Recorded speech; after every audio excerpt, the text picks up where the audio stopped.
echo a lot of the comments from other speakers that really appreciate the NIAA for hosting these meetings. This is the first one that I've attended, although CDC staff have been, I think, at all of these. And we really do value the conversation. I thought the presentations this morning were excellent, and it's great to present, but it's even more important for us at CDC to hear what's going on in the field, and we learn quite a bit about that, and we appreciate all the dialogue in this area.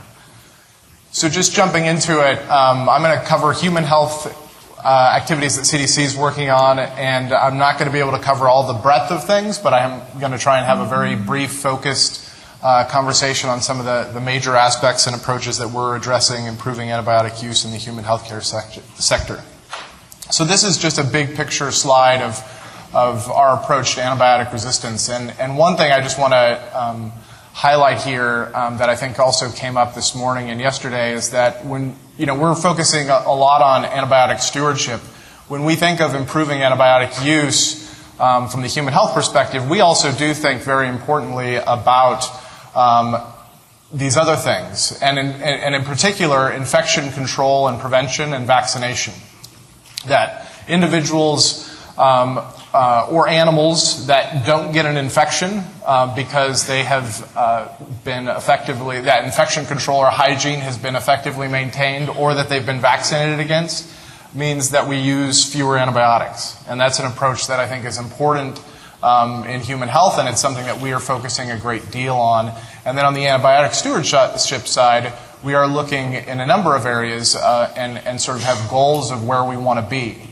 So, I don't think this will sort of come as a surprise, but just to echo some of what Chris Braden said yesterday, but where do we want to be? We want to make sure that in human health that every patient gets optimal antibiotic treatment.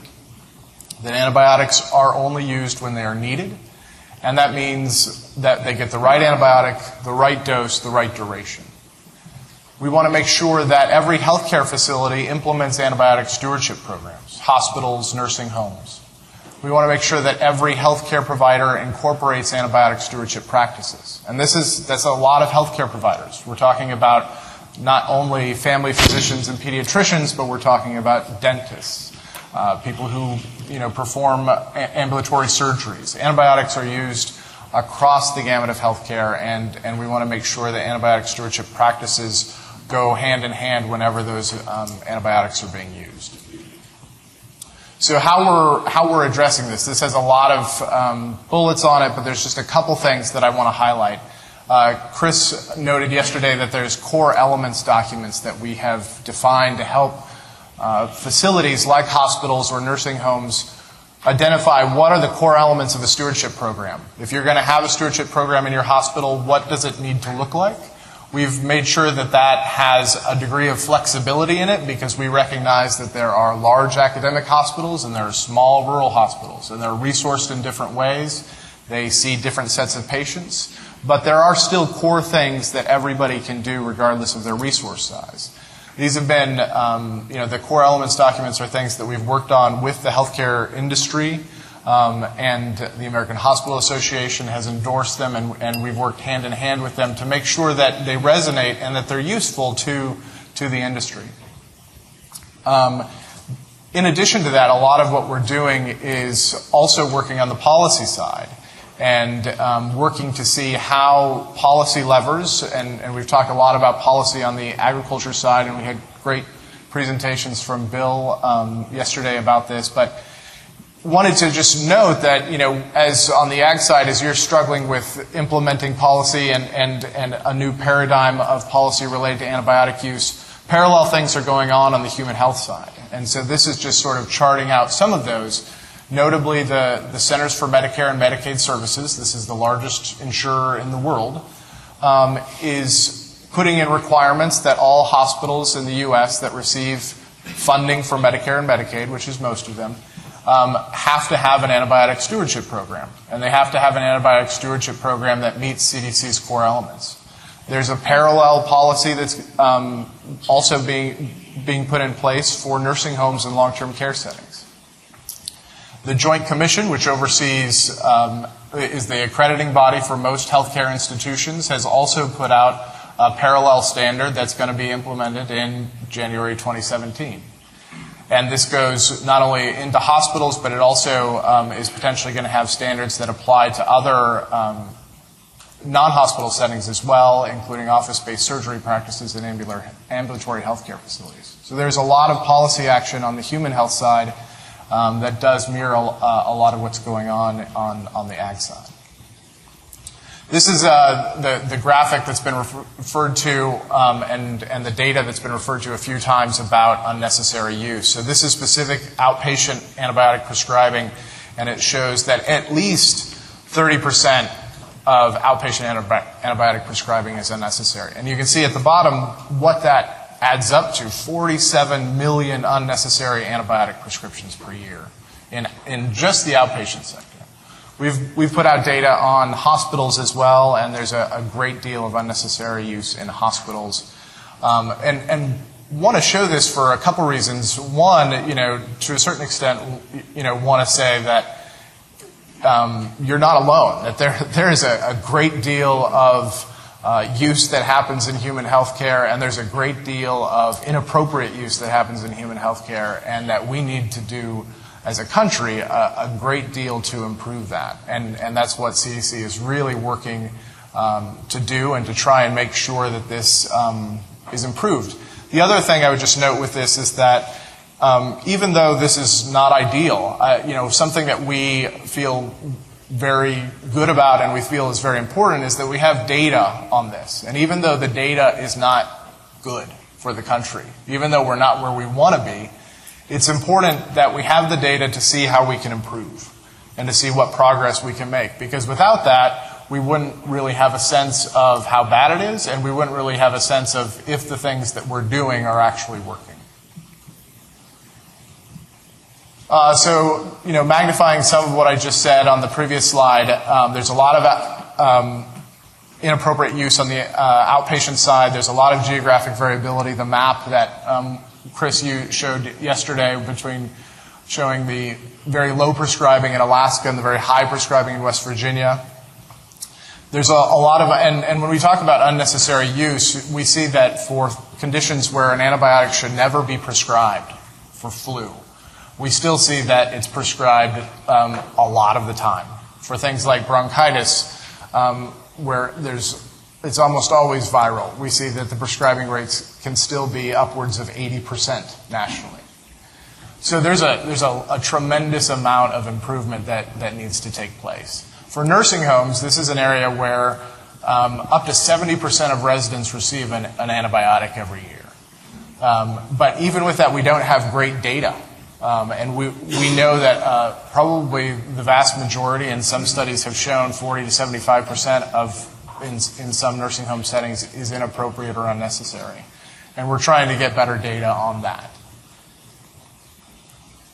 So the Get Smart campaign, which I think folks have heard about, and I want to highlight this for a couple reasons. One, this was a campaign that I think folks have heard about, and I think on the ag side it has probably a subpar reputation, and understand some of those reasons, but wanted to sort of give a little bit of history here that the Get Smart program really started out as a program that was targeting parents and pediatricians to improve the use and the prescribing of antibiotics for children. And it had a lot of success in that specific regard. And with that success, a lot of people wanted to expand the scope of it to other types of settings. And, it expanded, but there wasn't really an expansion of the messaging, and there wasn't always a thoughtful expansion of how it could be rolled out to some of these other things. And so sometimes the messaging hasn't resonated. But I will tell you, we are in the process right now of revamping all of this. We are going back, and especially on the human healthcare side, we're doing message testing to see for different types of settings, what are the messages that resonate better. I think it's totally possible that next year, the Get Smart Week is coming up November 14th through 20th. I think it's totally possible that next year we could be facing a new campaign with better messaging, improved messaging, and messaging that's tailored more specific to human healthcare audiences and different types of providers, different types of patients. And that's something that we think is important, that we do, it's very easy for us to say that we need to improve antibiotic use. But that's not going to get us there, just saying it. And we need to be able to tailor messages appropriately so that patients know what the risks of antibiotics are and that they don't demand an antibiotic. But we also need to make sure that clinicians and different clinician types are prescribing the right antibiotics and know those risks and know the messages as well. So just shifting a little bit in my last two slides to a couple other things beyond antibiotic use that might be of note to you is that with some of the additional resources that CDC has received is that we are expanding our use of whole genome sequencing, which, this can get technical very fast, and there's a lot of abbreviations on the slide there that I don't even know. But what that essentially means is that we're going to be testing via whole genome sequencing all of the salmonella in the United States. And we're going to start ramping that up this year. And we're going to also expand that to other foodborne pathogens as well. And what this essentially means is that, based upon the traditional tracking, the little green dot on the left versus the next generation tracking, you get a great deal more information. You get a great deal more information about resistance, about how that resistance may have come to pass. And you can do a lot more in terms of identifying outbreaks, identifying reservoirs of resistance, understanding how those human infections happened and where they came from.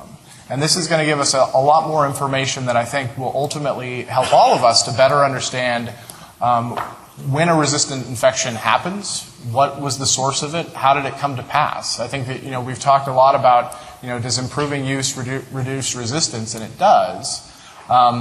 This, I think, is going to be able to show us in some ways how some of our use is driving resistance, and that means use anywhere. What is the relationship between some of the use in human medicine and some of the use on the farm? We don't have an appreciation for that yet. And what is the risk of someone who is taking antibiotics themselves and then eats a contaminated food product? Do they always get sick? Do they never get sick?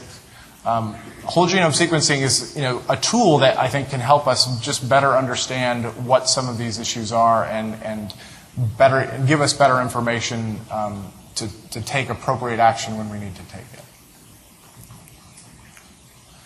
And this is a lot of what we're doing in terms of the sequencing is also building capacity in state health departments so they can identify foodborne disease outbreaks quickly and protect individuals who have been potentially affected by them.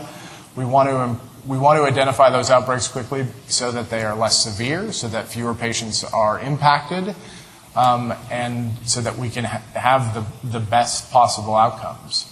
And a lot of what we're supporting with state health departments in the area of food safety is targeted at that. We're also working in parallel with FDA and USDA to promote responsible use and want to make sure that practicing veterinarians and providers have the best information that they have. And we support efforts to promote education and understanding, and really appreciate the opportunity at a meeting like this to be able to share not only our perspective but learn a great deal about what needs to be done and how we can be part of that solution.